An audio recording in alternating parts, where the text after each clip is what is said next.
believe that the sun is much larger than the earth, that the earth is a roughly spherical planet that rotates on its axis every 24 hours, and that revolves around the sun once every 365 days.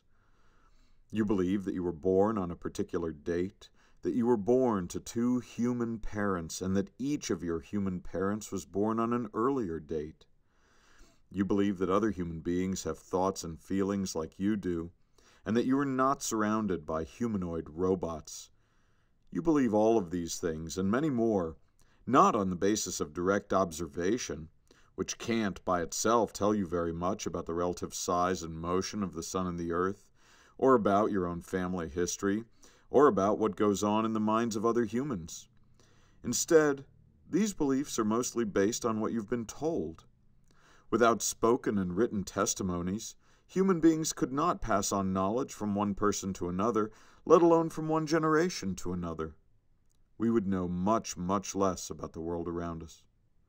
So learning about a topic by asking an expert on that topic, or appealing to authority, helps us gain knowledge. But it doesn't always. Even the most highly respected authorities can turn out to be wrong. Occasionally this happens because a highly respected authority is dishonest and claims to know something that she or he really doesn't know. Sometimes it happens just because they make a mistake. They think they know when they don't know. For example, a number of respected economists did not expect the financial collapse of 2008. They turned out to be wrong. Maybe they were wrong because they were overlooking some important evidence. Maybe they were wrong because they were misinterpreting some of the evidence they had noticed. Or maybe they were wrong simply because they were reasoning carelessly from the total body of their evidence. But whatever the reason, they turned out to be wrong, and many people who trusted their authority ended up losing lots of money and losing lots of other people's money on account of that misplaced trust. So while appealing to authority can sometimes provide us with valuable knowledge, it also can sometimes be the cause of monumental errors.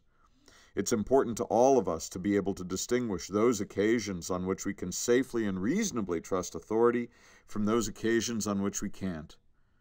But how do we do that? In order to do that, nothing is more useful than an authority's track record on a particular topic. If someone turns out to perform well in a given situation much of the time, then it's likely that he or she will continue to perform well in that same situation, at least in the near term. And this generalization holds true of the testimony of authorities as much as of anything else.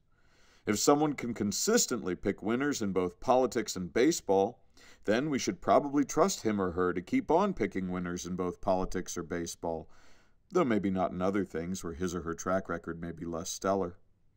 If other forecasters have a poorer track record on those same two topics, then we shouldn't trust them as much.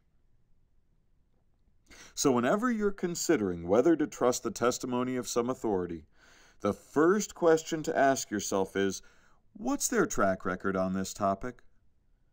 And notice that you can apply the very same lesson to yourself. Your instincts tell you that you've just met Mr. Right. But what sort of track record do your instincts have on topics like this one? Have your instincts proven themselves to be worthy of your trust? Just as we judge other people's testimony by their track record, so too we can judge our own instincts by their track record. And this brings us one step closer to an objective view of ourselves and our relation to the world around us.